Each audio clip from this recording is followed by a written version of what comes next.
Bom, nós vamos fazer aqui agora a alteração do idioma padrão do Piwik. Aqui em cima no menu principal a gente vai clicar sobre English e a gente vai procurar por português brasileiro.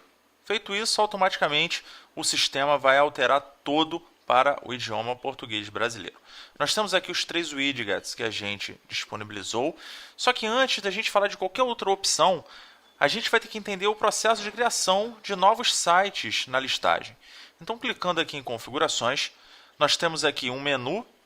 A primeira opção que aparece assim que a gente clica em configurações é configurações do usuário, mas nós temos aqui em Manager algumas opções, entre elas a primeira, que é o website. Clicando em website, você pode observar que nós já temos aqui o site que foi criado no ato da instalação do Piwik. E é necessária a criação desse site no ato da instalação, porque o sistema ele precisa de pelo menos um site cadastrado. Então, no ato da instalação é necessário o cadastro desse site, caso contrário você não vai conseguir instalar o Piwik, ok? Bom, nós temos aqui o site que foi instalado, você pode observar que nós temos aqui o ID, que é a identificação desse site, temos aqui o nome que nós definimos no ato da instalação do Piwik, que é MX Curso Analytics, temos aqui também a URL desse site, que é o mxcursos.com/blog, temos aqui duas opções que geralmente não utilizamos, que é IPs excluídos e parâmetros excluídos. Temos aqui busca no site, que padrão é sim. Temos aqui o fuso horário, que é América-São Paulo. A moeda recorrente no ato da criação desse site na instalação ele coloca como dólar, mas a gente pode modificar e veremos isso em breve. Aqui em e-commerce não tem nada marcado porque a gente não determinou esse site como e-commerce. Porque como é um blog WordPress, então no ato da criação desse site lá na instalação, no vídeo que a gente falou sobre a instalação, a gente não marcou o e-commerce. Temos aqui 3 opções: editar, apagar e mostrar tag de rastreamento.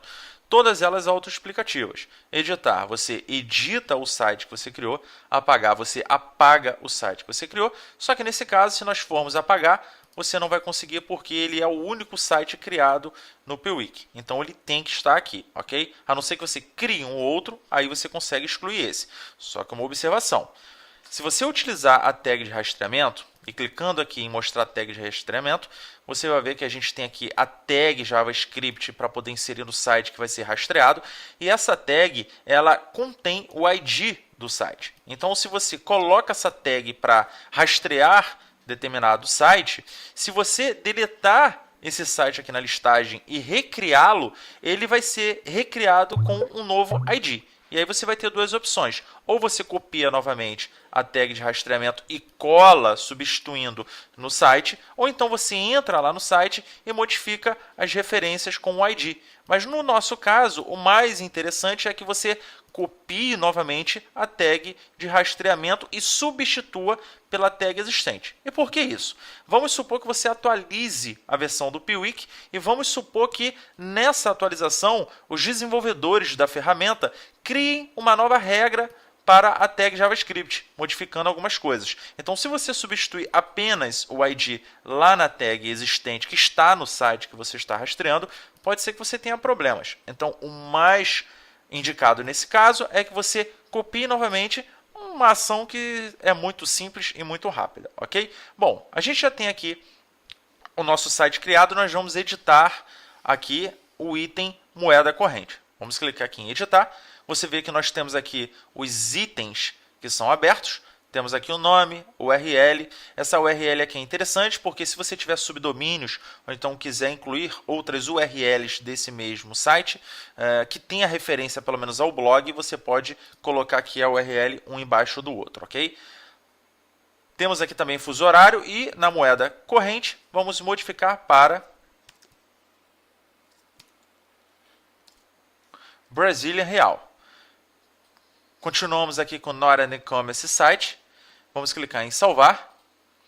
E aí a gente já tem a alteração aqui na moeda corrente. O que nós vamos fazer agora é criar um novo site. E aí você vai notar uma coisa importante.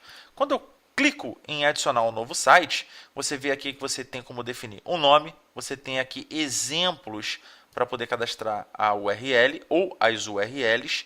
Você tem aqui também Vou pular esses dois aqui, mas você tem aqui busca no site, onde você pode colocar sim.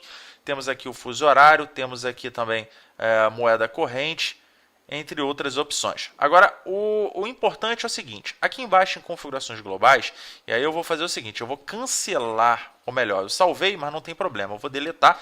Você vê que nesse caso aqui você tem o ID 2, se eu deletar, o próximo que eu for criar vai ser criado com o ID 3, ok? Mas enfim, nós temos aqui as configurações globais, onde eu posso pré-definir alguns campos como padrão, para que nas próximas criações de sites na listagem eu não tenha que configurar todos os campos novamente. Por exemplo, se eu quiser colocar aqui já como São Paulo e a moeda, por exemplo, já como o Brazilian Real, eu vou clicar em salvar, eu já criei uma pré-definição.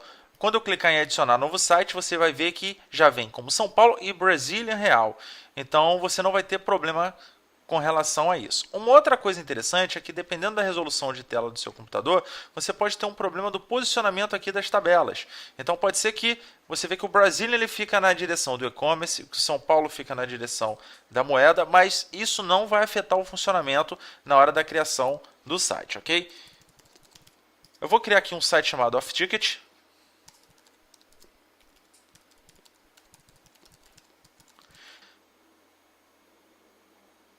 Nós temos aqui São Paulo, Brasília, Real, que já está como padrão. Também não é e-commerce, então a gente vai marcar aqui o Not an e-commerce site. E somente isso. Vamos clicar em salvar. E aí a gente já tem, como eu disse, um ID 3, OffTicket. Você vê que quando a gente cria, ele aparece aqui sem o HTTP, porque no código ele já insere o protocolo. Então, clicando aqui em mostrar tag de rastreamento, você vai ver exatamente a tag responsável por rastrear o seu site. Você vê que aqui ele já cria uma condição com os protocolos. Então, quando você cria o site na listagem, ele não insere. Vou voltar aqui para configurações. Você vê que ele não insere o protocolo. Então, ele fica só o www, mas o protocolo é inserido no próprio rastreamento automaticamente pelo sistema. Então, se você colocar o HTTP ou não colocar o HTTP, não vai fazer nenhuma diferença. Então, nós já temos um site criado. Lembrando que configurações globais cria uma pré-definição na hora de você criar novos sites. E lembrando que você pode criar quantos sites quiser, colocar os rastreamentos dentro desses sites e começar a obter o relatório de audiência de cada site.